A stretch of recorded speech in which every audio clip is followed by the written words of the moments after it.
Perkenalkan, nama saya Aloysius Thea, NIM 211041735, kelas M2.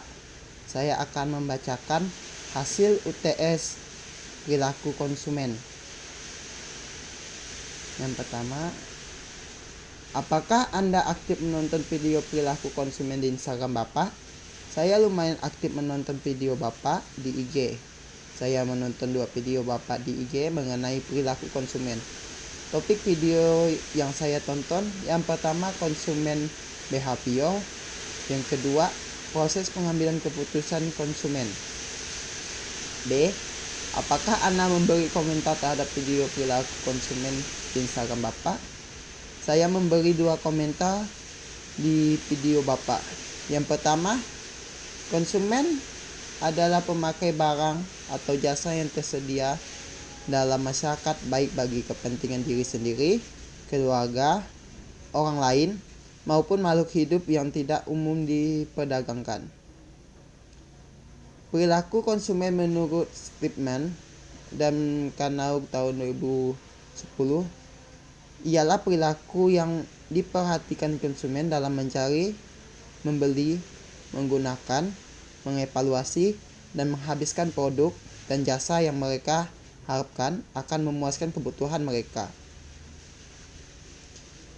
Pengambilan keputusan konsumen mempunyai beberapa langkah.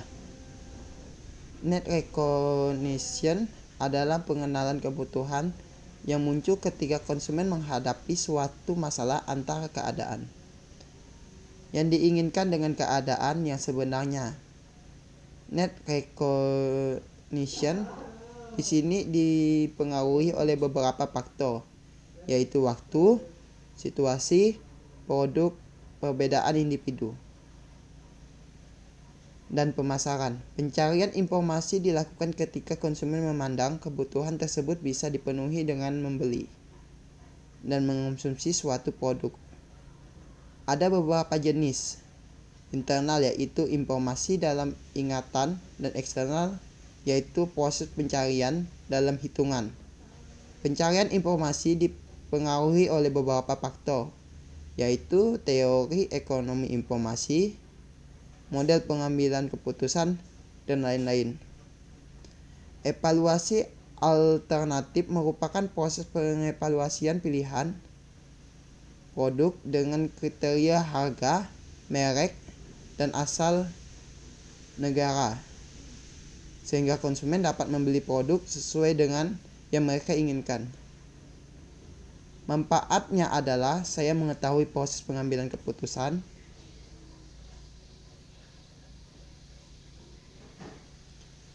banyak dari dipengaruhi dari dalam maupun luar faktor. Beberapa langkah yang mudah dipahami dan saya akan alami. Yang kedua, customer flow adalah nilai pelanggan. Proses hikmat pemasaran itu berupa dari waktu ke waktu, sampai sekarang pun masih terus berubah, dan saya kedepannya pun juga akan berubah kalau kita dipahami dulu.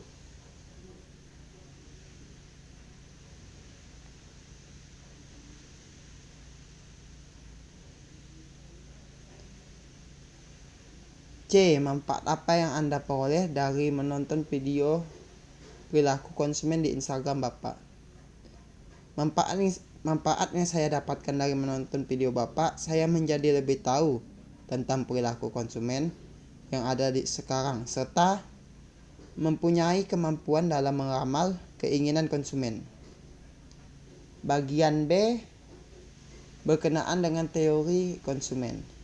Jelaskan apa hubungan antara motivasi dan kebutuhan. Teori kebutuhan Maslow mengatakan bahwa motivasi kerja manusia itu berbanding paralel dengan kebutuhannya. Artinya, semakin kuat kebutuhan seseorang, akan semakin keras pula motivasi kerjanya. Yang kedua, faktor apa saja yang mempengaruhi keputusan membeli suatu produk? Terdapat 4 faktor yang mempengaruhi perilaku keputusan pembelian konsumen, yaitu budaya, sosial, pribadi, dan psikologi. Yang ketiga, jelaskan apa perbedaan antara konsumen yang rasional dengan konsumen yang tidak rasional.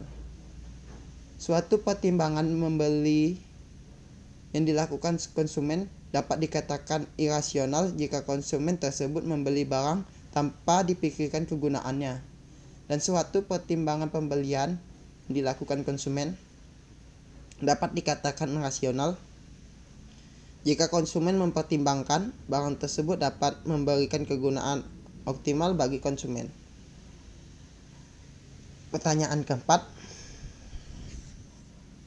coba saudara jelaskan proses keputusan pembelian sepatu Anda pakai sekarang. Proses pembelian sepatu saya melihat beberapa aspek. Saya lebih menekankan suatu ketahanan dan saya tidak melihat brand, tetapi saya melihat bentuk serta melihat apakah kuat atau tidak. Saya juga melihat apakah harganya sesuai dengan budget saya. Jika sesuai, maka sepatu itu yang saya ambil. Oke, sekian dari saya. Terima kasih.